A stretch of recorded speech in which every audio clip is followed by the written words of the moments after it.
선생님이 노래를 좋아하시는 분이 그렇게 이제 리사이틀에도 오지만 또 예전에 약간 밤무대 공연이라는 게 있었잖아요. 있었어요. 네, 선생님도 네, 그런 거 좀 하셨었나요? 했어요. 네. 그때 상당히 이제 아버지께서 염려하시고 네. 그 딸의 어떤 공연의 진행이라든가 네, 네. 딸의 안전이라든가 또 네. 여자니까 예. 또 밤에 또 굉장히 걱정도 많으셨을 것 같은데. 그러니까 늘 이제 관객이 이렇게 정상적으로 이렇게 딱 관객이 보는 것이 아니라 약간 이렇게 한 잔 들어가가지고 보는 거기 때문에 무대를 뭘 던질 수도 있고 네, 네. 뭐 여러 과일 가지 던지고. 생각지 못하는 그런 것들이 발생할 수 있어요. 그러니까 그거를 늘 조심하는데 저는 재터리를 휙 던졌어요.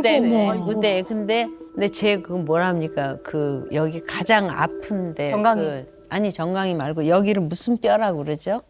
어디? 아니 먹고 싶은 거 말고요. 네, 뭐 우리는 그냥 뭐 정강이 촛대뼈라고 네, 그러면 촛대뼈. 네, 촛대뼈. 정강이뼈. 네. 그 뼈에 이렇게 탁 와서 맞은 거예요. 근데 내가 맨발로 맞은 게 아니라 가죽 부츠가 있는 위에 맞았기 그나마 때문에 다행이네. 괜찮았어요. 그때도.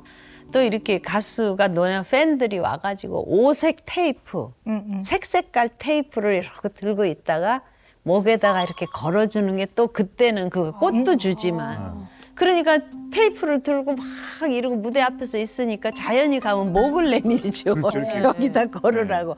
근데 목을 딱 내밀는데 딱 이렇게 가지고 여기서 딱 조여버리는 거예요. 여기. 우와. 그다음에 와. 막 공연을 하는데 내 몸이 막 따끔따끔해서 이거 이상해요. 저기 좀 객석 좀 한번 살펴봐요. 몸을 보니까 뻘겋게 막 불켰어요, 몸이. 무대에 보니까 못 있잖아, 못을 이렇게 휘어가지고 새총에다 이렇게 쏘는 거예요. 이렇게. 그래서 저요. 어머 세상에. 어머. 그래가지고 무대 저 2층 뒤로 올라가고 잡았잖아요. 좀 이상한 사람들 많아. 근데 줄기차게 이렇게 무대 위로 손을 내미는 사람이 있어요. 그러면은 이게 하다가 아무래도 신경이 쓰이죠. 그렇죠. 그러면 악수를 딱 하잖아요. 그러면 여기 손 안에다가 면도칼 이렇게 해가지고 이렇게 악수하면서 손을 딱 빼면 딱 그어버리는. 우와. 그렇게 해서 다친 적도 있어요. 어머 세상에. 그러니까 별일이 다 있어서 우와. 우리는 항상 수천 명, 수만 명이 모이는 곳에서 노래를 하잖아요. 그 중에 어떤 사람이 있을 줄 알아요? 모르잖아요. 그렇죠. 아버지가 마음을 놓을 수가 없었겠네요. 마음 놓을 수 없죠. 지금 현재 세종문화회관이 시민회관이었을 때 M본부에서 연말이면 거기서 10대 가수 시상식을 해요. 그때 제가 이따가 화재 또 만났잖아요. 네. 이제 연말 행사니까 데코레이션이 화려하잖아요. 그러니까 과열이 된 거예요. 그래갖고 위에서부터 불꽃이 치치 내려오더니 막으로 붙더라고요, 그게. 순식간인데 그래. 그러니까 막으로 붙으니까 그냥 객석 쪽으로 아유, 저런. 샌데 전기랑 막. 이게 전기가요, 팍 그냥 막 터지는 거예요. 그러니까 나중에 감지하고는 이제 막 사람들이 빠져나가려는데 막 사람이 막 밟히더라고요. 사람이 너무 넘어지고, 많아가지고 네. 막 밟히는데 아이고. 그때도요 아버지께서 살려주셨어요. 아버지가 저를 이렇게 딱 끌어안고 옆에 비상구를 이렇게 뒹굴었어요. 아유. 네. 아이고, 네. 그것도 아버지가 계셨기 때문에 또 그나마 그렇죠. 또 안전하게 예, 예. 지켰다고도 볼 수 있네요. 네네 그렇습니다. 제가 그 다른 방송에서 한번 하춘화 선생님 관련돼서 영상을 좀 본 적이 있는데 그래요. 제 기억으로는 그때 그 이리역에서 예. 맞아요. 그 영상을 봤던 기억이 나요. 전라북도 이리역 군내에서 화약을 실은 화차가 폭발해 큰 피해를 가져왔습니다. 위험한 화물을 호송하거나 운송하는 관계자들의 조그만 부주의가 수십 명의 목숨을 앗아가는 등 천여 명의 인명피해를 내고 엄청난 재산 손실을 내게 했습니다. 팽세가 기억이 나요. 그때 난리가 났었어요. 정말 너무나 많은 분들이 이리역이 지금은 익산이라고 합니다. 익산. 네. 신문에 완전 일면에 그리고 또 선생님이 구조되셨어요. 그때 이주일 선생님이 업고 나오셔서 이주일 씨가 업고 나온 것 이게 때문에 폭파사고가요. 네. 이 공연이 보통 저녁 공연이 9시에 시작을 해요. 네. 9시 10분쯤 폭파 사고가 난 거예요. 공연 도중에 그러면 그럼요. 그래갖고 극장 지붕이 그냥 내려앉아 버려갖고 그때 희생 당하신 분들도 많이 계시고 네, 많이 구경 돌아가셨죠. 오셨다가 네. 그리고 우리는 완전히 이게 무슨 전쟁 난 줄 알았죠. 네. 아 이게 이북에서 쳐내러 왔구나. 그러고는 막 여기저기서 신음소리 전체 불이 나갔기 때문에 앞이 안 보였어요. 그냥 하늘에 별만 보이는데 막 여기저기서 신음소리 나는데 거기서 이주일 씨가 나를 업고 도망을 간 거예요. 전쟁 난 줄 알고. 그럴 수 있죠. 국도로 도망을 가는데 벌써요. 예전에 왜 흑백 우리 한국 전쟁 때 보면 막 이불 이고 네. 뭐 쌀보따리 들고 피난 가던 그 그림이 그대로 있어요. 다 이렇게 피난 가는 식과 그 사람들도 전쟁 난 줄 안 거예요. 그래서 군산에 가가지고 도립병원으로 들어간 거예요. 문이 다 닫혀 있었어요. 그때 늦은 시간이니까. 근데 도립병원이 열려 있어갖고 가니까 벌써 환자들이요. 침대가 모자라가지고 그 병원 앞마당에 다 눕혀놓고 응급 치료를 하고 있더라고요. 엄청난 폭발이었거든요. 네. 정말 큰 사고였거든요. 그러니까 우리는 그게 어디서 폭파가 됐는지도 모르고 움직였지. 그 후에 알았죠. 그러면은 그때 다치고 나서 얼마만 회복하신 거예요? 나는 극장 지붕이 내려앉으면서 어깨 그 벽돌이 어깨 타박상이에요. 뼈가 부러진 게 아니에요. 사고에 비해서는 그래도 예, 정말 저는 천만다행으로. 예, 저는 그렇고 많이 이주일 안 씨는 다치셨군요. 굉장히 심각한 게 다쳤어요. 이게 벽돌이 치니까 골을 보고 하고 있는 뼈가 있잖아요. 이게 주저앉은 거예요. 근데 조금만 더해서 만약에 골을 다쳤으면은 그렇죠. 뇌손상. 네. 안 되는 거죠. 하는데 약간 이렇게 함몰되는 그런 사고를 해서 저는 금방 나왔고요. 한 달 있다. 이주일 씨는 더 있다 나왔죠. 병원에. 그 이제 극장 지붕이 무너지니까 담을 넘어서 나와야 되잖아요. 이제 이주일 씨가 이게 담이라면 이렇게 올라갔어요. 올라갔는데 이주일 씨가 먼저 또 뛰어내렸어요. 그러면서 나보고 이주일 씨가 자기 머리 다쳤는데 그거 모르고 자, 내 머리를 딛고 내려오라고 벽에 딱 붙는 거예요. 이렇게 담벼락에. 그래서 저는 뭐 그 기사가 막 났어요. 의리의 사나이 뭐 하추나 업고 뛰다 뭐 이렇게 났는데 이제 공연하면서 우스갯소리로 내가 하춘아 씨가 그때 머리 딛고 내려가지고 머리가 빠져서 그때부터 안 나온다고 그 얘기하면서 역시 지금의 선생님이 아니 그리고 또 뭐라 그러냐면 이러는 거예요. 제가 하춘아 씨가 좋아서 내가 얻고 나왔겠느냐고. 그 공연의 주인공인데 이 주인공이 죽어버리면 밥줄이 끊어지기 때문에 그래서 얻고 나왔다고. 그렇게 해서 막 관객들이 웃고 그랬어요. 그 또한 개그로 승화시키는. 근데 지금 기차 타세요, 선생님?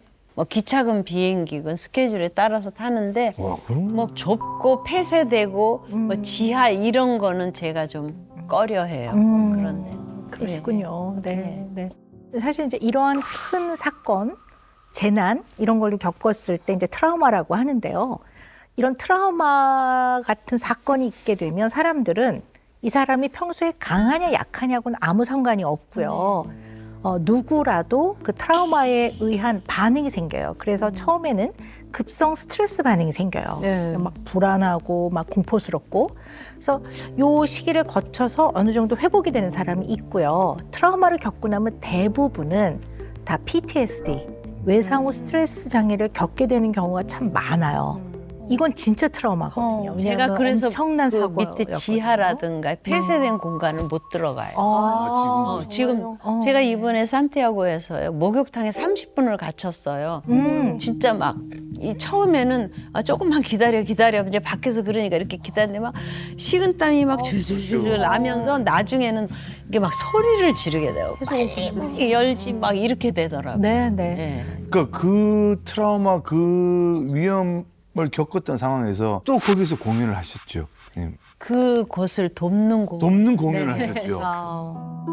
다시 이리역을 가셨단 말이죠. 네. 진짜 그게 그게 어떤 그게요. 마음을 이리 역을 일이 이재민들이 워낙 심각하니까 그때는 도와야 되겠다는 생각으로 처음에 서울에서 이미 공연을 해서 수익금을 보내줬어요. 네. 보내주고 그 다음에 일이 현장 가서 또 한 거예요. 두 번째예요 그게. 근데 그게 그게 보기만 해도 네. 그때 그 무서움이 확 올라올 것 같은. 아니 그래도 저는 뭐 공연하는 거 그런 거는 그런 거 하고 상관없이 했어요. 아니 그 왜냐면 지금도 지하를 잘 못 예, 내려가신다고 못 하는데 내려가. 그 현장에 다시 간다라는 게 누가 책을 썼어요. 이리역 폭파 사고에 대해서. 거기에 보면 하춘아 리사이틀에 갔다가 돌아가셨는데 그 주머니에서 하춘아 사진이 나왔다. 그때 어떻게 했냐면 공연장에서 사진을 팔고 다녔거든요. 그것도 하나의 한 사람의 비즈니스였어요. 요즘 굿즈 같은 열 장씩 묶어가지고 파는 거예요. 이렇게. 그러니까 그런 얘기가 너무나 그냥 미안하고. 죄송스럽고 이런 경험은 없으세요? 네, 굉장히 긴장돼서 아니면 뭐 이렇게 시작하기 전에 무대에 설 때 막 긴장되거나 스트레스 받으면 여기저기 아프거나 뭐. 저는 너무 많아가지고 네, 네. 이런 쪽으로 좀 사실 이게 프로에 가깝잖아요.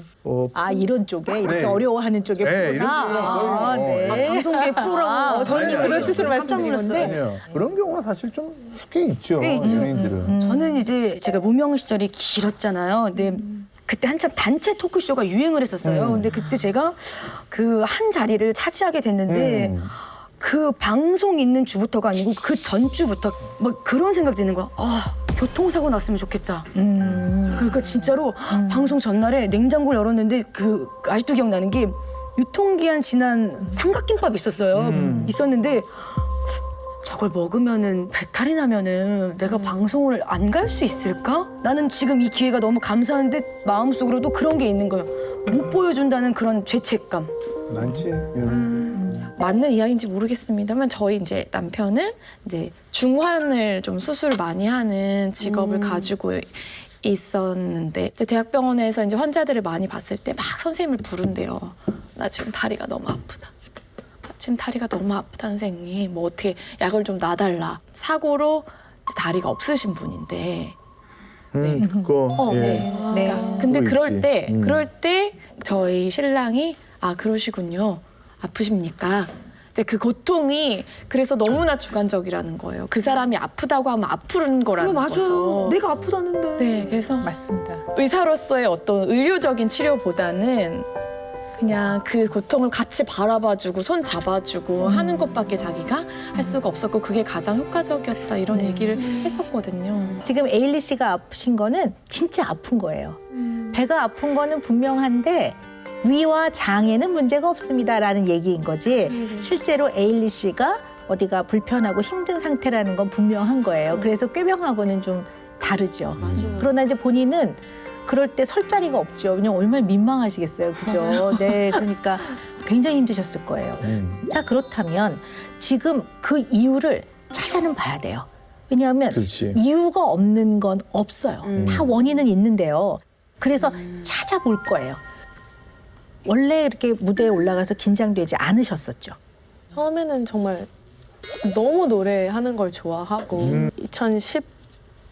2018년도에 이제 회사를 나와서 혼자 홀로서기를 했는데. 홀로서기를 했는데 어머님이 또 이제 갑자기 또 편찮으시고 저한테 이제 정말 많은 기대감들이랑 또 이제 무게감이 저한테 좀 많이 쏠렸었던 것 같아요. 한순간에 가장이 네. 돼버렸네요. 원래도 그랬지만 더 약간 그 짐이 커진 느낌을 받아서 이제 부담을 받기 시작하다 보니까 아, 이 무대 망치면 어떡하지? 그러면은 다음에 안 불러주시면 어떡하지? 아, 오늘 잘해야 되는데. 약간 이런 부담감들이 생기기 시작하다 보니까 좀 무대를 망칠 것 같은 두려움. 알지. 이유 하나는 이제 생각해낸 거예요. 소속사에서 나와서 1인 소속사를 만들어서 많은 부담을 가지고 가야 되는데 이거는 바꿔 말하면 경제적인 부담이에요. 경제적으로 직원 월급도 줘야 되고 아프신 부모님, 어머니도 또 돌봐야 되고 근데 내가 만약에 잘 못해서 일이 끊기면 어떡하나라는 경제적인 부담이 에일리 씨한테 어깨를 무겁게 하는 책임의 일부였다는 걸 우리가 이제 알게 됐어요.